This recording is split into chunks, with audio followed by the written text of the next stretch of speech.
મહાપ્રભુજી કહે છે કે ભાઈ, મારે તમારી પાસે એક મનનો સંકલ્પ જોઈએ છે. માગે જો શ્રી મહાપ્રભુજી તમારા બધા પાસે માગે છે. શું માગે છે? તો કે સેવામાં જે નડે છે, ભક્તિ માર્ગમાં જે નડે છે, એવી જેટલી વસ્તુ છે ને એ મને આપી દો, મને દઈ દો. તમને જે ભક્તિ માર્ગમાં, પુષ્ટિ માર્ગમાં ચાલવામાં જે કંઈ નડતું હોય, શ્રી મહાપ્રભુજી કે મારા ચરણારવિંદમાં ધરી દો. કઈ વસ્તુ છે? વ્રથાલાપ. એટલે પહેલો જ સંકલ્પ વૈષ્ણવોએ કરવાનો છે પ્રભુને પ્રસન્ન કરવા માટેનો, અને એ છે કે કારણ વગરનું બોલ બોલ બંધ. હે એલી, તું કાલે આવી હતી? તમે ભાઈ હતા કાલે? હે? નહીં. કોઈ પણ આપણા જીવનની ઘટના થાય એનો કારણનો વિચાર નહીં કરતા. સારી થાય કે ખરાબ થાય, તમને ગમે એવી થાય કે ન ગમે એવી થાય, પણ એમાં ક્યારેય કારણ નહીં ગોતતા. જોયું ને, આમ થયું, મેં આમ કર્યું એટલે થયું. જો મેં આમ ન કર્યું હોત તો ન થાત. આ તો મારી મહેનતથી થયું છે, આ તો મેં કીધું એટલે થયું છે. જોયું ને, હું કહેતો હતો ને. મહાપ્રભુજી કહે છે કે ના, અમારા વૈષ્ણવ કારણ ગોતતા જ નથી. કારણ કે આપણા જીવનમાં જે કંઈ પણ આપણને ગમે એવું અથવા ન ગમે એવું જે કંઈ થાય છે, એ બધું જ ભગવાન કૃષ્ણની ઈચ્છાથી થાય છે. આ જ કારણ છે, બીજું કોઈ કારણ નથી. બીજું કોઈ કારણ નથી. અને એટલે જ મહાપ્રભુજી સમજાવે છે કે વ્રથાલાપ, કારણ વગરનું બોલવું. હવે કારણ વગરનું બોલવું એટલે કે જેમાં કૃષ્ણ ન હોય, જે કાર્યમાં, જે વિષયમાં કૃષ્ણ ન હોય, એની ચર્ચા વૈષ્ણવોએ કરવી નહીં. આજે વરસાદ આવશે કે નહીં?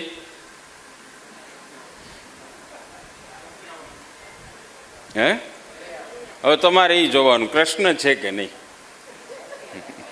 વાત એટલી જ છે. સમજા? સુરત જવું છે કે નહીં? અમદાવાદ જવું છે કે નહીં? ભાઈ ફોરેન જવું છે કે નહીં? ધંધા પાણી કરવા છે કે નહીં? જે કંઈ પણ તમે બોલો, જે કંઈ પણ ક્રિયાકલાપ કરો, એમાં તમારે આ વસ્તુને મનમાં દ્રઢ કરી લેવાની છે કે કૃષ્ણ ન હોય, યસ્સેવા ભગવત કાર્યમ યદા સ્પષ્ટમ ન દ્રશ્યતે તદા વિનિગ્રહ તસ્ય કર્તવ્ય ઇતિ નિશ્ચય. બ્રહ્મ સંબંધ લઈને પૂરું નથી થતું, શરૂ થાય છે. સમજા ને?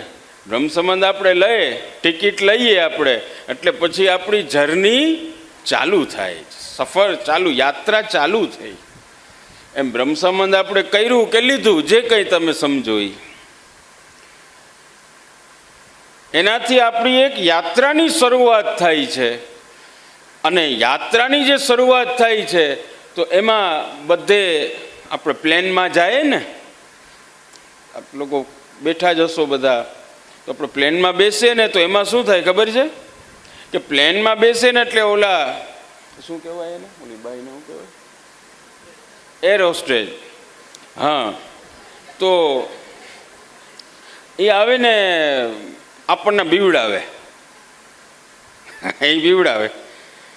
જોજો, એમાં ભયંકર બધી જાહેરાતો એવી ભયંકર હોય કે ડર જ લાગે આપણને.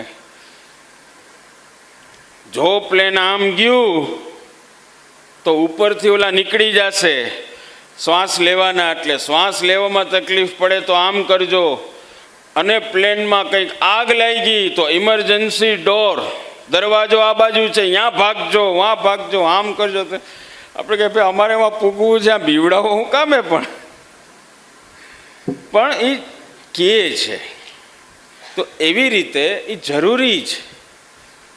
સમજ્યા ને? એમાં બીવાનો અવિશ્વાસનો, એવી કોઈ મુદ્દાની વાત નથી. મુદ્દાની વાત એ છે કે આપણી સેફટી માટે છે. તો શ્રી મહાપ્રભુજી આજ્ઞા કરી કે ભાઈ મારા પ્લેનમાં તમે બેઠા છો, ગઈકાલે આપણે ચર્ચા કરી ને, એવી રીતે શ્રી મહાપ્રભુજી કહે છે કે ભાઈ મેં મોકલું પ્લેનમાં બેઠા છો તો હું કહી દઉં એટલી વસ્તુની જાણકારી રાખજો, એટલે તમારી સફળ જે છે ને એ બહુ સારી યાત્રા, ખૂબ સારી થશે. એવી રીતે મહાપ્રભુજી કહે છે કે વૈષ્ણવોએ યસ્યવા ભગવદ કાર્યમ યદા સ્પષ્ટમ ન દ્રશ્યતે, બીજા કોઈની વાત નથી કરતા. જેણે બ્રહ્મ સંબંધ કર્યું છે, જે પોતાના ઘરે ભગવત સેવા કરે કે કરવા માગે છે, એવા લોકોએ શું કરવું?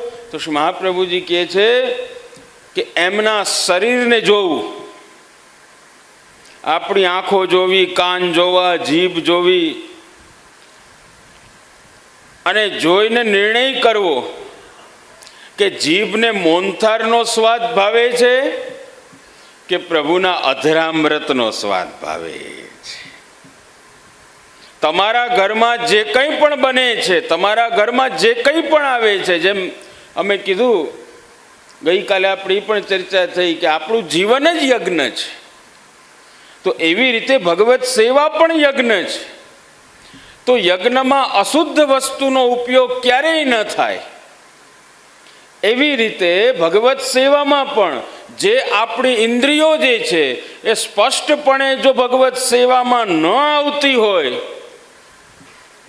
તો શું કરવું? તો શ્રી મહાપ્રભુજી આજ્ઞા કરે છે વિનિગ્રહ કર્તવ્ય ઇતિ નિશ્ચય.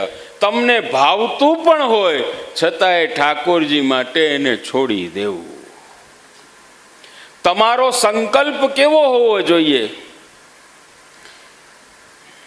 યજુર્વેદમાં શિવ સંકલ્પ સૂત્ર છે 8.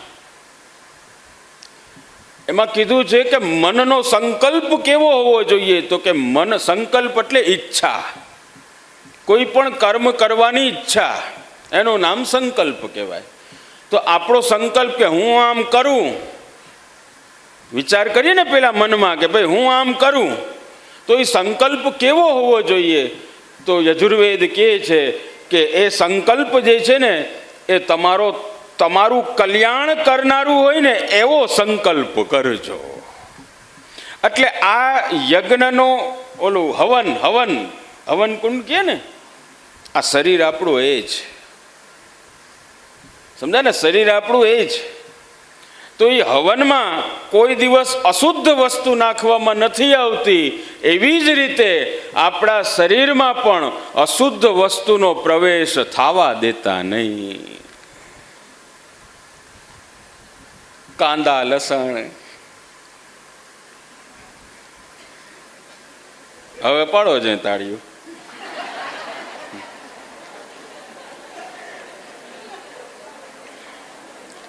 કેવી કેવી વસ્તુઓ આપણે લેવા માંડ્યા છે. ઘણા લોકો કેવી કેવી વસ્તુઓ આપણે, પણ જુઓ તમે આપણું જીવન એ લોકોનું જીવનમાં જમીન આસમાનનો ફરક છે. એટલે જ મહાપ્રભુજી આપણને સમજાવે છે કે આપણે વૈષ્ણવ થયા છીએ. વૈષ્ણવ આપણે આપણા ઉદ્ધાર માટે નથી થયા, પ્રભુને પ્રસન્ન કરવા માટે થયા છે. તો આપણી સેવા જે છે ને પ્રભુને પ્રસન્ન કરવા વાળી હોવી જોઈએ. અને એના ઉદાહરણો જો તમારે જોવા હોય તો ઉદાહરણો આપણા 84,252 વૈષ્ણવોના પ્રસંગોથી ભરેલા છે.